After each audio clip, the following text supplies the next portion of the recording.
Tabucchi en son absence. Parfois, cela peut démarrer par un jeu, un petit jeu secret, presque enfantin, que tu es le seul à connaître et que par pudeur, tu ne confierais jamais à personne. Des choses de ce genre, ça ne se fait pas.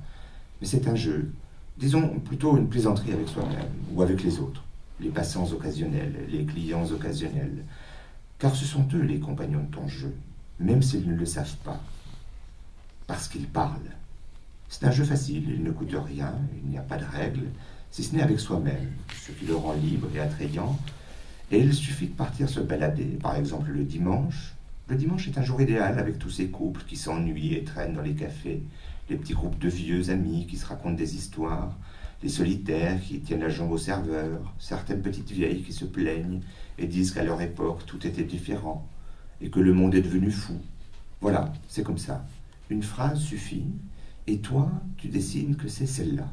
Tu l'extrais du discours, comme un chirurgien qui, du bout de ses pincettes, prend un lambeau de tissu et l'isole. Par exemple, mon défunt mari, quand nous avons fêté nos noces d'argent. Cela suffit. C'est une excellente phrase pour commencer aujourd'hui. C'est un dimanche de printemps bien avancé. Un vol de pigeons tourne au-dessus du toit de la cathédrale et décrit une courbe en décédant une tache blanche. Il y a trop de pigeons sur cette place, ils font des saletés. Mais ça fait plaisir de les voir. L'important est de ne pas regarder celle qui a porté la phrase. C'est une règle qui te plaît parfois d'observer. Donc, tu regardes les pigeons, et ainsi, tu gardes les yeux levés. Qui sait comment elle est, cette vieille dame? De toute façon, tu peux l'imaginer. Elle parle avec le marchand de journaux. Tu as entendu qu'elle demandait l'hebdomadaire télé. Quelle belle phrase pour commencer ton jeu. Tu la coupes avec tes ciseaux imaginaires au mot d'argent. D'ailleurs, c'est un mot qui va parfaitement bien avec la tache claire que les pigeons dessinent dans le ciel. Tu commences à traverser la place, ces travaux de consolidation n'en finissent pas. Tu répètes la phrase un certain nombre de fois à l'intérieur de toi-même, tu la savoures, c'est une bonne ouverture, comme de bonnes cartes dans une partie de poker. Qui sait ce que tu construiras ce soir? Le soir, c'est beau d'écrire un texte absurde, mais logique, que les voix des autres t'ont offert. Quelque chose qui te racontera une histoire complètement différente des histoires qu'ont racontées ceux à qui tu as volé cette histoire et qui donc n'appartient qu'à toi. Parce que d'une histoire comme ça, ils ne sauraient que faire.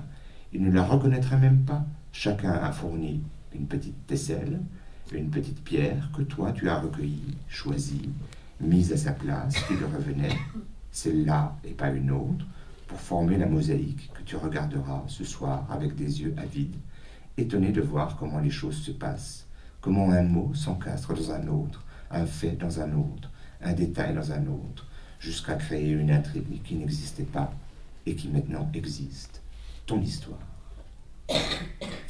Et le récit se poursuit ainsi dans la ville de Pise par ce dimanche printanier, d'abord chaud et ensoleillé, qui petit à petit tourne à l'orage, et l'ensemble de ces phrases se transforme en une sorte d'étrange rendez-vous ou de convocation, toujours la voix, de convocation à un étrange rendez-vous au sommet de la tour de Pise avec un certain Tadeusz.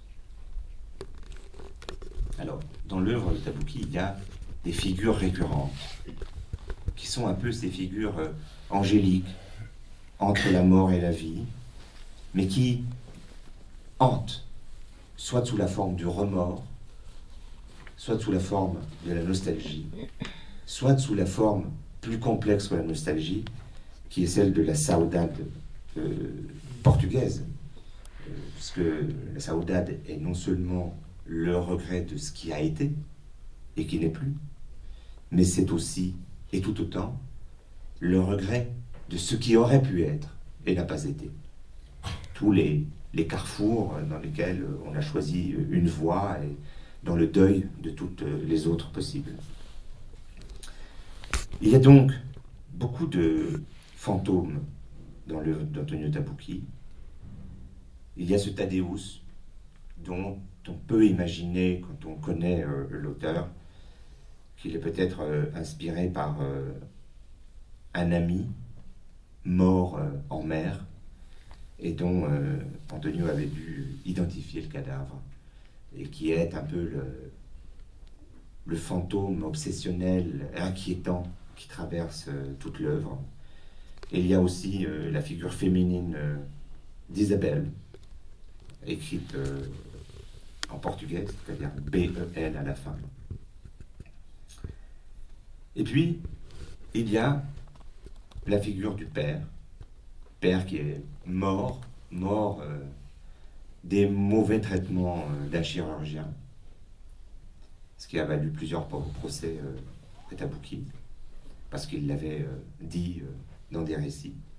La littérature fait encore l'objet de procès, et lui en était particulièrement coutumier. Et précisément le père, dans toutes les variations que j'ai évoquées, comme une sorte de casuistique de la filiation ou de la filialité. Donc,